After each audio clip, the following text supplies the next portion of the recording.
तो हेलो दोस्तों, आप लोग कैसे हैं? उम्मीद करते हैं आप लोग जहाँ भी होंगे स्वस्थ होंगे, मस्त होंगे और मन लगाकर पढ़ाई करते होंगे। तो दोस्तों आज लेकर आ गए हैं एक नया टॉपिक जो क्लास 10 का हम लोग का यहाँ पे क्या है, क्लास 10 का वहाँ पे हम लोग पढ़ने वाले हैं चैप्टर 1। क्या पढ़ने वाले हैं? चैप्टर 1 जो हम लोग को क्या है यहाँ पे हम लोग जिसका नाम क्या है कड़बक, जो कविता है, कविता से पढ़ने वाले कड़बक। जो इसका लेखक कौन रहते हैं? इसका लेखक नाम होता है मलिक मोहम्मद जैसी। इसके बारे में डिटेल जानकारी देने वाले हैं। लेखक परिचय पढ़ेंगे, साथ लेखक परिचय जो दिया हो बुक की जो कविता वह पढ़ेंगे। फिर उसके बाद लास्ट में क्या पढ़ेंगे? ऑब्जेक्टिव सब्जेक्टिव पढ़ेंगे। तो इसलिए थोड़ा वीडियो लंबा हो सकता है, लेकिन वीडियो में अंत तक बने रहिएगा। अगर आप मेरे चैनल पर नए हैं तो चैनल को सब्सक्राइब कर लीजिए, वीडियो को लाइक कर लीजिए ताकि ऐसा वीडियो हरदम आपके पास मिलते रहे।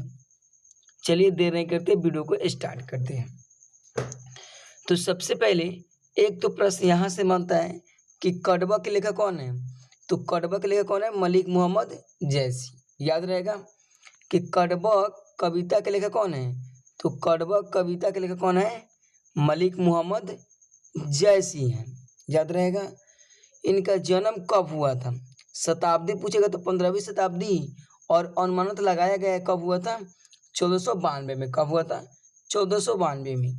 निधन कब हुआ? तो 1548 में। कब हुआ था? 1548 में। निवास स्थान कहाँ है? तो इनका है जायस कब्र, कब्र अमरेठी उत्तर प्रदेश। एग्जाम में कब्र पूछा हुआ है कि मलिक मोहम्मद जैसी, मलिक मोहम्मद के नहीं लिखा, खाली जैसी लिखा था। क्या जैसी के मूल निवास कहाँ है? तो जायस कब्र अमरेठी में, जो कहाँ पड़ता है? उत्तर प्रदेश। इनके पिता का नाम क्या था? तो मलिक शेख ममरेज। क्या था? मलिक शेख ममरेज। आइए और गुरु कौन थे देख लेते हैं। इनका गुरु का है पहले सूफी संत शेख मोहिद्दीन और सवैया असफर जहांगीर, 3 धाम। ठीक है। अब वृत्तियाँ कार्य क्या क्या किया है? तो आरंभ किसानी, शेष जीवनी, फकीर थे। फकीर नहीं होते लोग जो भीख मांगता है, लोग जिससे रास्ते चलते किसी तरह लोग नहीं, झोला भुटरा लेकर, उसे क्या बोलते हैं? फकीर बोलते हैं। ठीक है ना। और किसान तो समझ में कर, जो खेती बाड़ी करता है। आगे हम लोग का यहाँ पे बोल रहे हैं कि बचपन में ही अनाथ हो गए, पिता से या माँ से अनाथ हो गए, और साधुओं फकीर के साथ बचपन बिताए। ये क्या होता है? बचपन में अनाथ हो गए थे और साधु फकीर के साथ में रहने लगे। व्यक्तित्व कह रहा है, व्यक्तित्व यहाँ पे कि चेचक के कारण रूपहीन, काला रंग, बाई आंख और कान से वंचित है। देखो कितना कष्ट वाले इंसान भी कविता लिख दिया है। चेचक था, जो चेचक होता है फेस पर, एक चेचक माने ब्लैक था एक फेस। उसके बाद क्या था? और बाई आंख से क्या थी? नहीं दिखता था, और कान से वंचित थे। ये क्रमृताभाषी, मनविश और स्वभाव के संत थे। कृति या रचना क्या है? तो पद्मावत, अखरावाट और चित्ररेखा। तीनों याद रखिएगा कि पद्मावत, अखरावाट और चित्ररेखा पूछेगा। जो कड़बक कहानी, कड़बक कविता है, वो कहाँ से ली गई है? तो पद्मावत से। कहाँ से ली गई है? पद्मावत से। और दो और ये अखरावट और चित्ररेखा। ठीक है। करे हर नाम, आखिरी कलाम और चंपावट, होली नामा, इत्ते रावत। ये सब याद नहीं, कि मैं वो सब याद रहना जरूरी है। और थोड़ा के बारे में जाने थे महत्वपूर्ण जानकारी। महत्वपूर्ण जानकारी क्या है? तो मलिक मोहम्मद प्रेम के पीर कवि थे। एग्जाम पूछते हैं मलिक मोहम्मद कैसे कवि हैं? तो प्रेम के पीर कवि। जैसी प्रेमार्गी कवि हैं। जैसी अवधी भाषा के कवि थे। जैसी किस भाषा के थे? अवधी भाषा के। जैसी प्रेम व्याख्यात परंपरा के कवि थे। जैसी अपनी आँख की तुलना दर्पण से करते हैं। जैसी व्यक्ति कला के कवि थे। कड़बक पद्मावत से संकलित है। प्रथम कड़बक सूत्रीखंड से लिया गया है। द्वितीय कड़बक उपहासा खंड से लिया गया है। जैसी परिणाम में किसान थे। जैसी परिणाम में क्या थे? किसान थे। और जैसी फकीर थे, इधर से कोई जानता है? जैसी काले रंग की थी। बस इतना याद रखिएगा। और भाई यहाँ से क्या हमको शुरू हो रहा है, कविता शुरू हो रहा है। क्या हो रहा है, कविता शुरू। तो ध्यान से देखिएगा कविता में क्या बोल रहा है।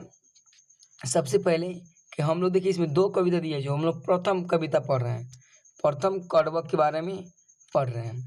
प्रथम में बोल रहे हैं यह प्रथम में अपने बारे में बताते हैं कि एक नैन कवि मोहम्मद गुनी सोई बिमोहा जेई कवि सुनी। इसका अर्थ क्या हुआ, तब प्रस्तुत पंक्ति हमारी पाठ्य पुस्तक दिगंत भाग 2 की कड़वक कविता शीर्षक पाठ से लिया गया है, जो पद्मावत के प्रारंभिक छंद से संकलित है। कवि कहते हैं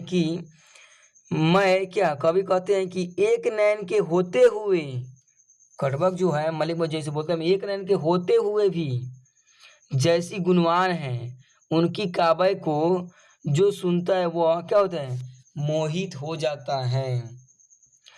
आगे बोल रहा है इसमें, अब आगे आ रहा है हम लोग जो यहाँ पे कविता, चांद जईस जग विधि अवतारा दीहिन कलंक किन्ने उजारा जग सुझा एक ही नैना उआ सुख अस नखरतनहन माहा। इसका अर्थ हुआ ईश्वर ने उन्हें चंद्रमा के समान तो बनाया, परंतु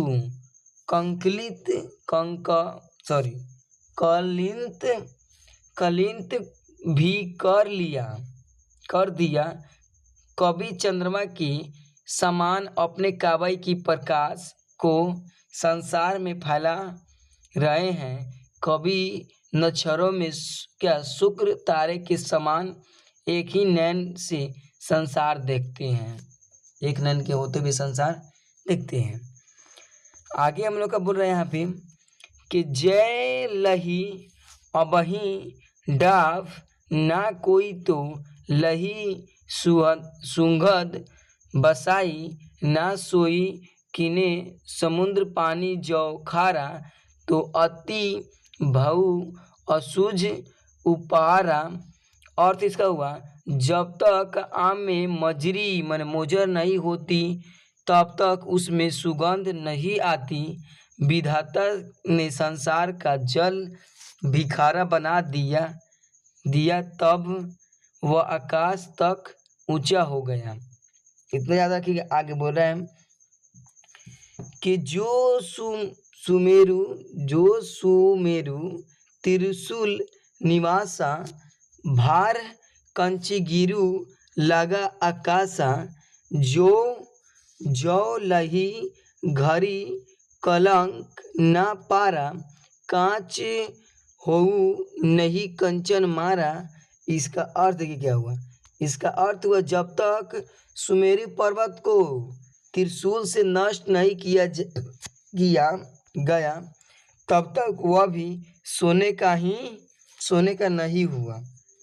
तब तक घेरिया में सोने को गलाया नहीं जाता तब तक वह कच्ची धातु सोना नहीं होता और इसमें क्या चमक नहीं आता।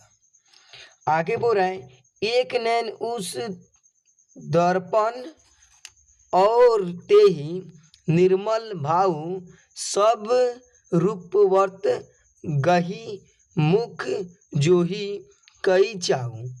यह नेत्र दर्पण की तरह निर्मला और स्वच्छ है। इनके इसी के गुण के कारण बड़े बड़े रूपवान उनके पांव पकड़कर चाव से उनका मुंह जोते हैं।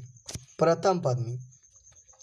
अब दूसरा में क्या बोलते हैं देखिए, प्रथम पद में अपने बारे में बता लिए। अब दूसरा में बोलता है, दूसरा पद यहाँ से क्या हो रहा है, स्टार्ट हो रहा है। इसमें बोल रहे हैं देखिए क्या, अभी तो मेरे चैनल पर नए हैं तो चैनल को सब्सक्राइब कर दे, वीडियो को लाइक कर दीजिए ताकि जल्दी से शुरुआत करें। चलिए देखते हैं बोल क्या रहा है यहाँ पे हम लोग का कि मोहम्मद यही कवि जोई सुना जो प्रेम पीर गा पावा।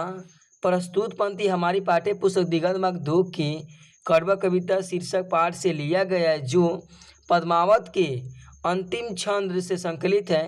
कवि कहते हैं कि मैंने यह काव्य क्या रचनाकार सुनाया है, जिसने भी इसे सुना उसे प्रेम की पीड़ा का सुखमय अनुभव हुआ। जो क्या जोरी लाई रक्त कै लिया, गाढ़ी प्रीति में नैन जल भेई। आगे आ रहा है हम लोग का यहाँ पे कि ओ मन जानी कवि कवित अस गृही मकुय रहे जगत मह चिही।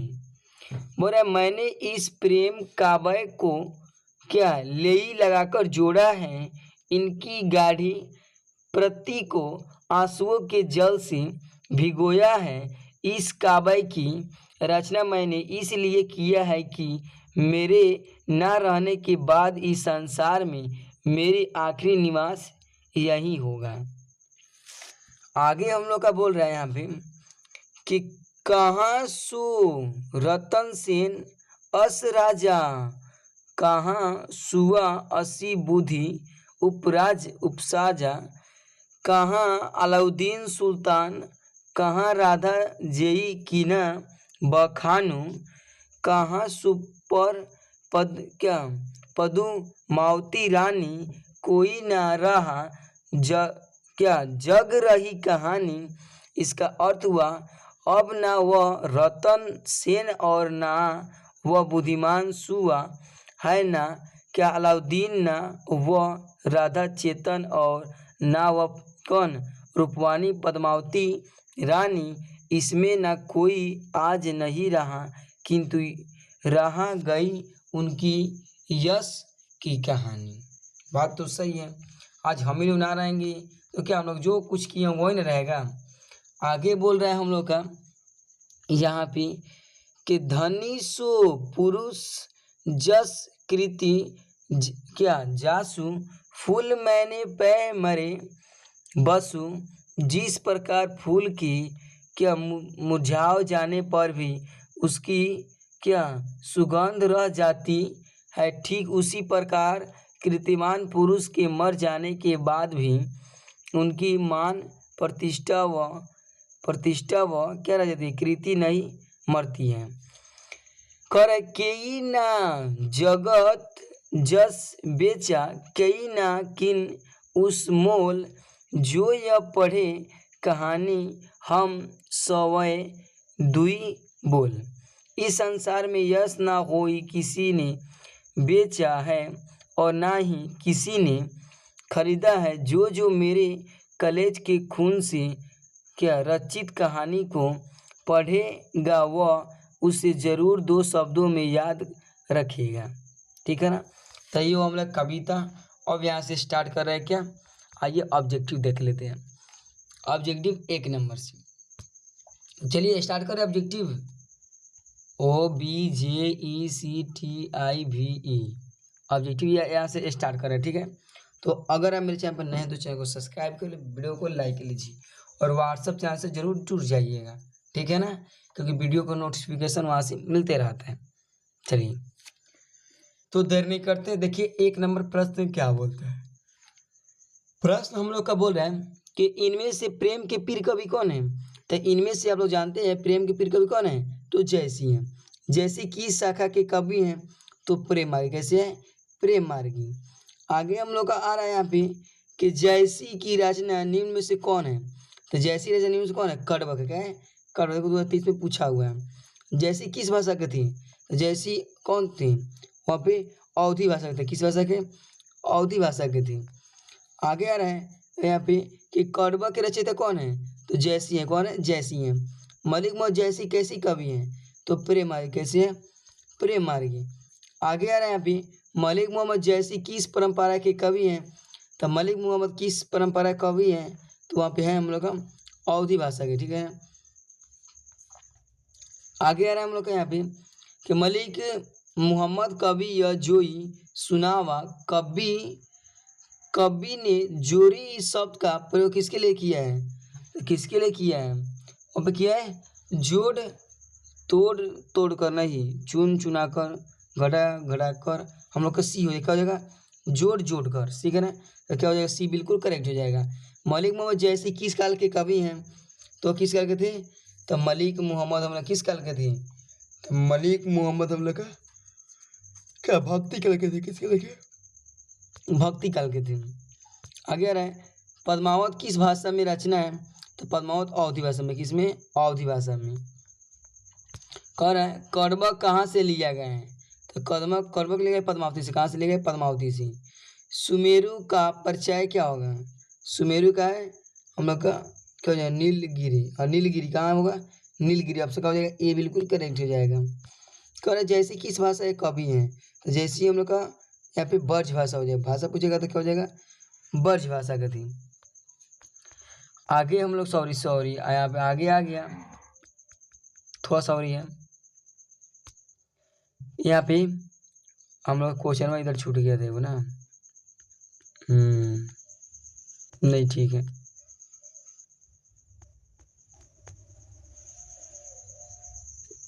आइए देखते हैं यहाँ पे 8 नंबर जो बोल रहा है कि मलिक मोहम्मद जैसी की मृत्यु कब हुई? तो मलिक मोहम्मद जैसी की मृत्यु कब हुई? तो लगभग 1548 में। जैसी का जन्म स्थान कहाँ है? तो जायस कब्र अमरेठ में, ठीक है ना? आगे आ रहा है यहाँ पे कि चित्ररेखा किसकी रचना है? जो चित्ररेखा है तो यहाँ पे मलिक मोहम्मद जैसी की है। जैसी ने अपनी आँख की तुलना किससे किया है? तो याद रखिएगा, जैसी ने अपनी आँख की तुलना किया है दर्पण से। किससे किया है? दर्पण से। निम्न में से कृति जैसी की नहीं है, कौन नहीं है? तो यहाँ पे भक्तमाला नहीं है ना, सब है, ठीक है ना? भक्तमाला छोड़कर सब तीनों है। आगे हम लोग का आ रहा है यहाँ पे कि कड़बक में कौन सी बात पाई गई है? तो यहाँ पे प्रेम की महिमा या मनुष्य की महिमा, जैसी की रचना का भाषा। तो यहाँ पे प्रेम की महिमा के बारे में बताया गया। जैसी की रचना, जैसी की भाषा क्या थी? तो जैसी की भाषा क्या थी? जैसी की यहाँ पे भाषा पूछेगा ना तो क्या होगा? तो जैसी की भाषा हम लोग देखेंगे क्या होगा? यहाँ पे ब्रज भाषा होगा, ठीक है ना? तो बी बिल्कुल करेक्ट होते हैं। यहाँ तो हम ऑब्जेक्टिव खत्म हो गया। आइए देख लेते हैं सब्जेक्टिव 2 नंबर या प्रश्न।